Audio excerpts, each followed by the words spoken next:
Well, on this Mother's Day weekend, Mother's Day Sunday in particular, I'm going to begin my message today by sharing with you the following reflection entitled, A Mother's Opinion Through the Ages.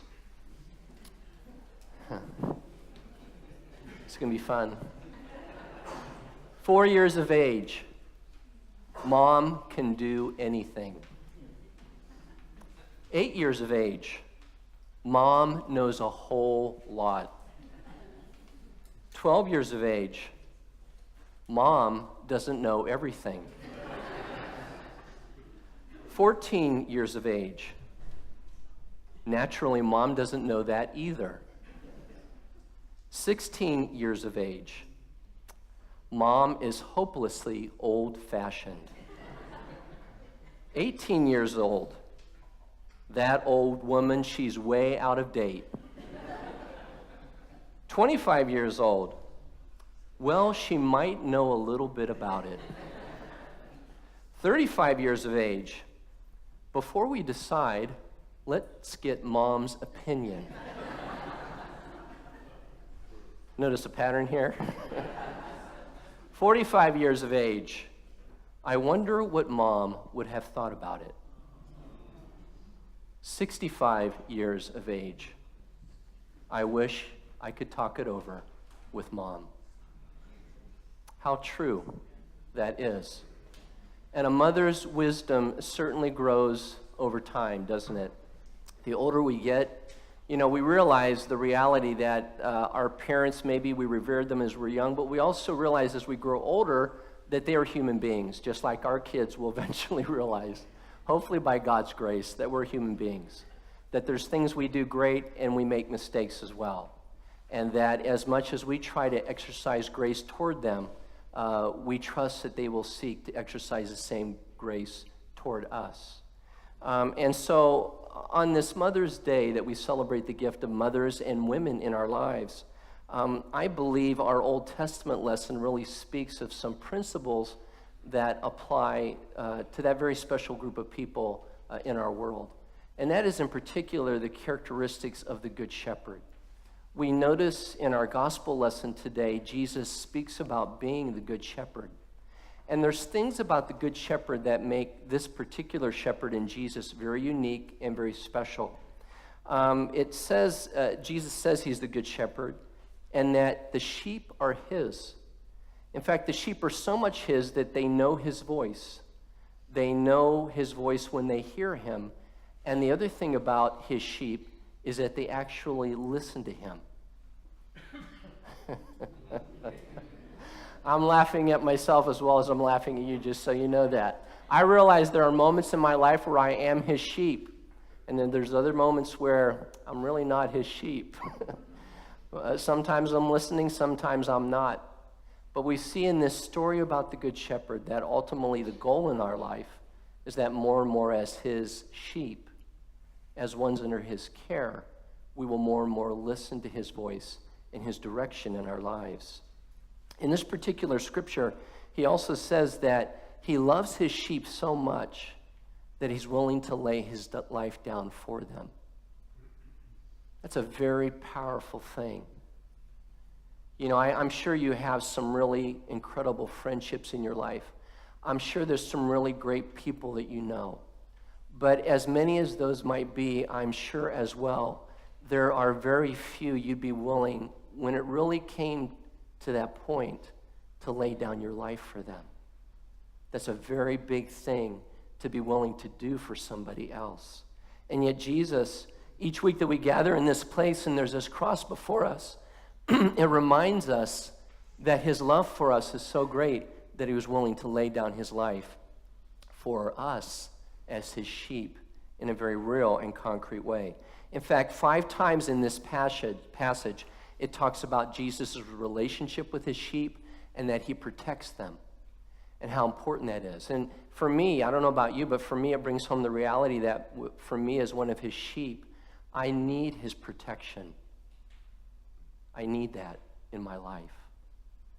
Especially in those moments where I feel like, I got this. Sometimes that works out for me and sometimes it doesn't. Sometimes I got it, Sometimes I really don't got it, and I get in trouble, and I really need his protection in my life, and so do all of his sheep. It says about the hired hand in this particular lesson that the sheep are not his.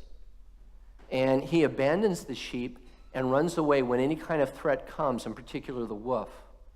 And we read about the wolf in this particular passage, what they do with the sheep. First of all, they snatch them, they kill them, they devour them. That's what wolves do. And they also scatter the sheep. And the hired hand, as soon as they see the wolf, they run the other direction.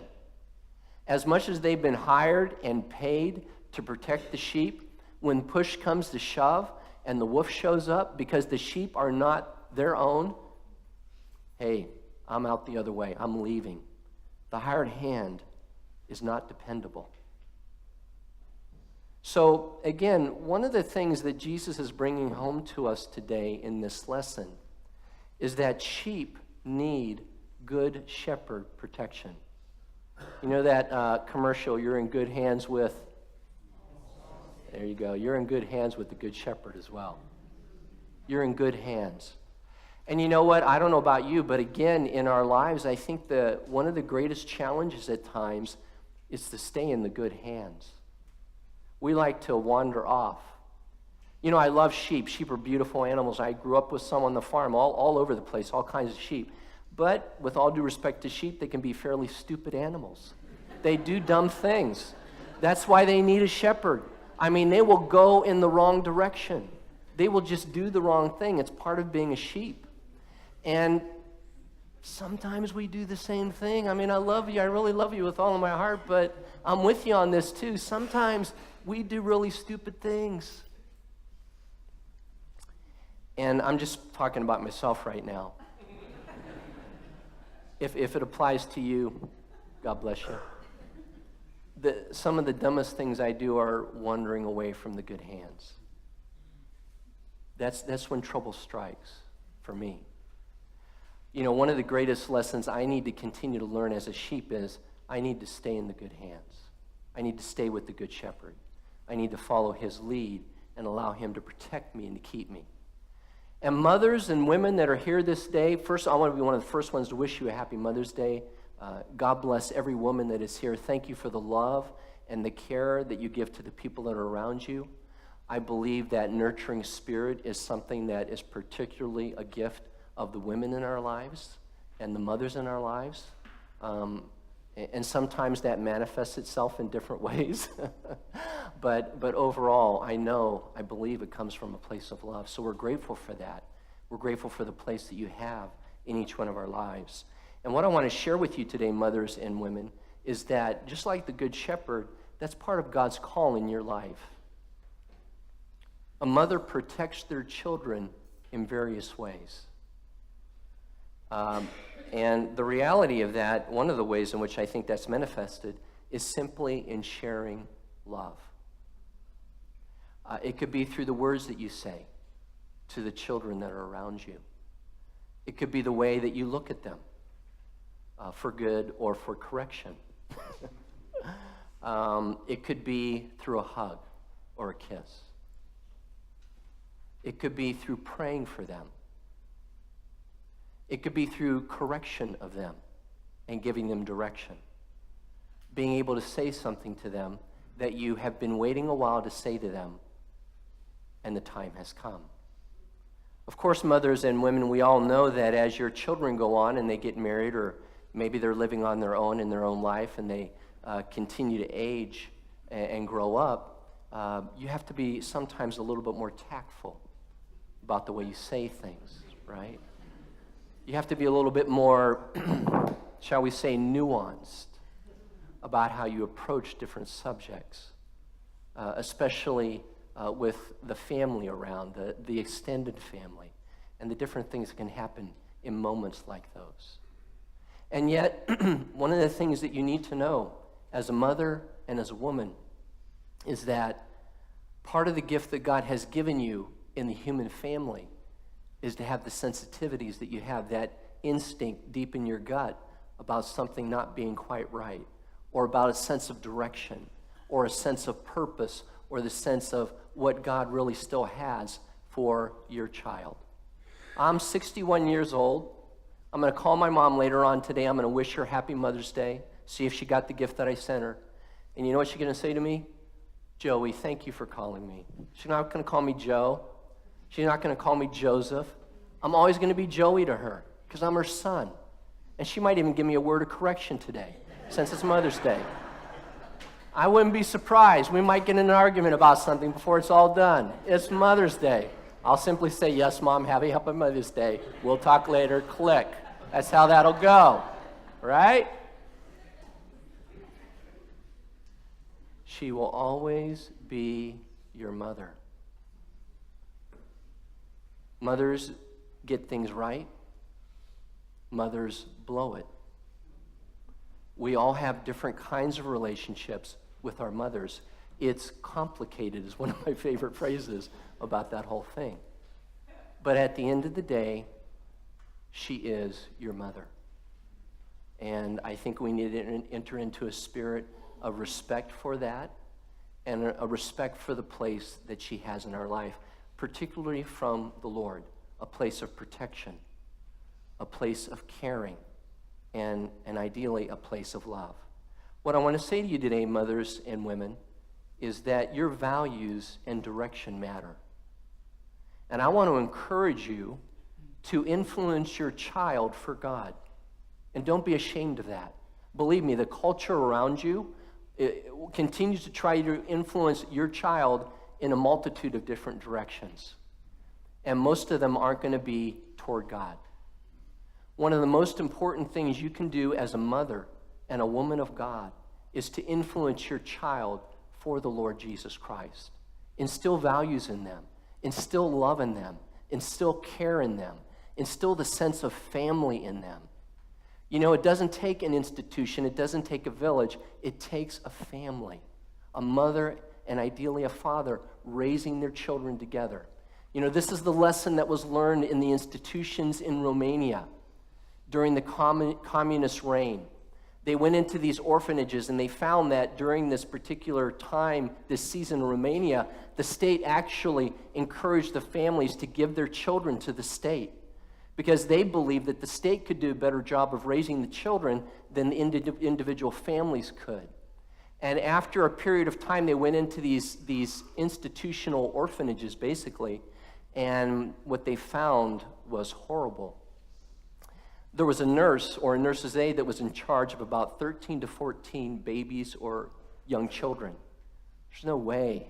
Anybody who's raised a kid knows there's no way that you can do that. And what they found was that a lot of the kids were neglected. They weren't even picked up each day and held.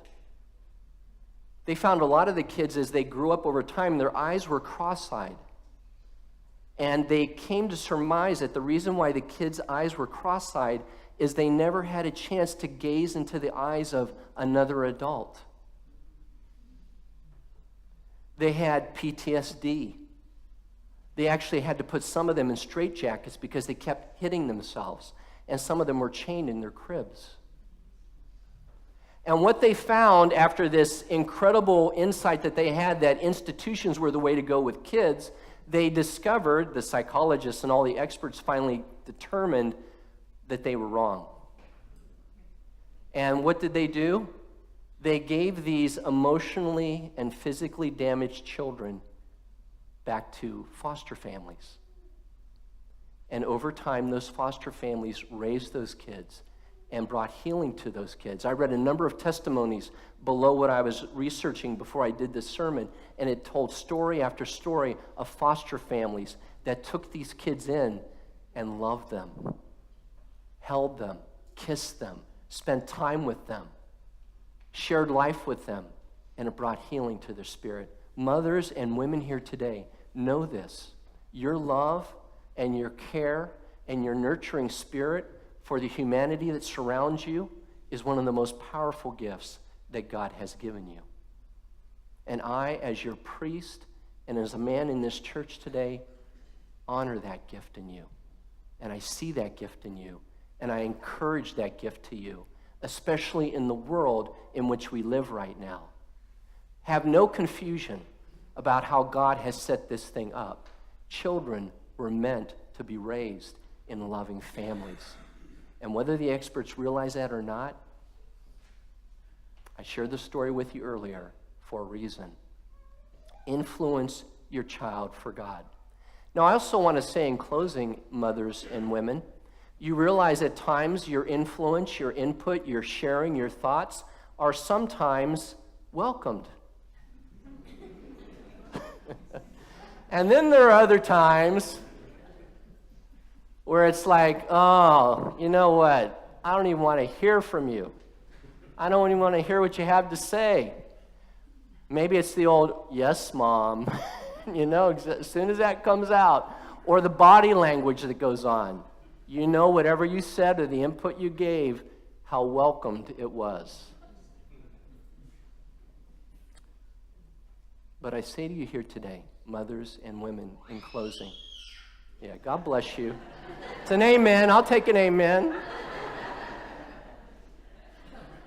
Keep the faith. Keep the faith. You're a seed sower in the spirit of the lives of your children. And as you sow that seed in love and care, however they react toward it, you're still sowing a seed into their spirit. And my money's on you.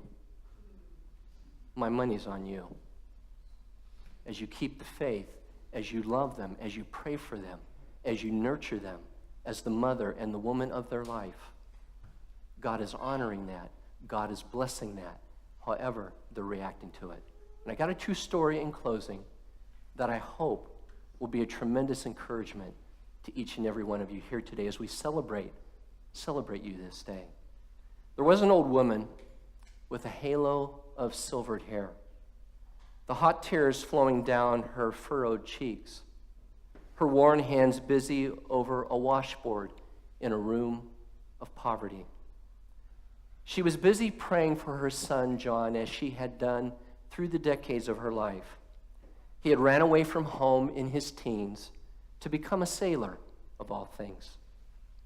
John, of whom it was reported that he had become a very, very wicked man.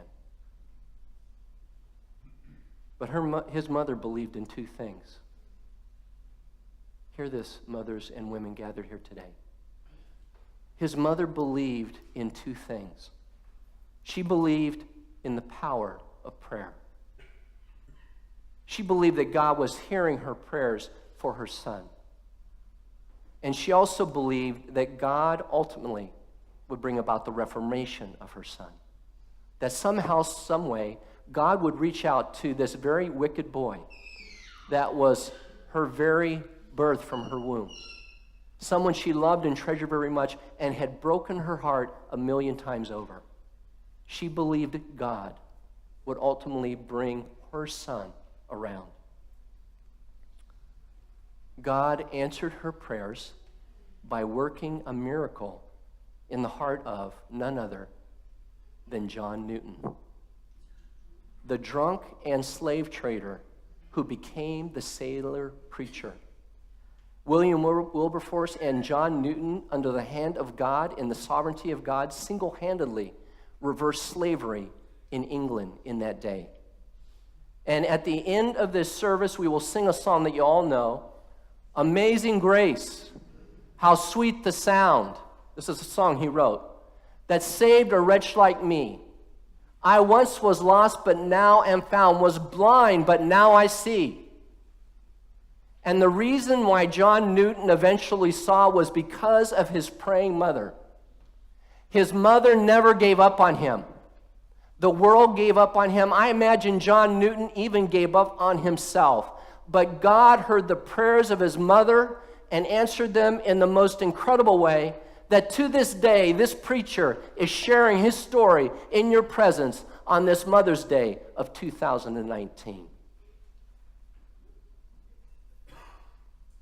We live in very challenging times. We live in times of great light and hope, and we live in times of great darkness and wickedness. And let me submit to you here today that one of the reasons why I'm sharing you this story women, and mothers that are gathered here today is you are part of God's answer in this hour. Just like John Newton's mother was God's answer in that hour, in that time, for her son and for a whole continent of people. You are part of God's answer in this moment of time. My money's on you. I'm believing for the end of the story. I know God's going to give you your children and your children's children. I believe God's going to use you in your neighborhoods, and especially with people and with maybe family members that are maybe hard-hearted towards you. There's a hardness that's there. I'm believing with you that God's going to bring softness. I'm believing with you and John Newton's mother in the power of prayer and in the reformation of all things that you intercede for.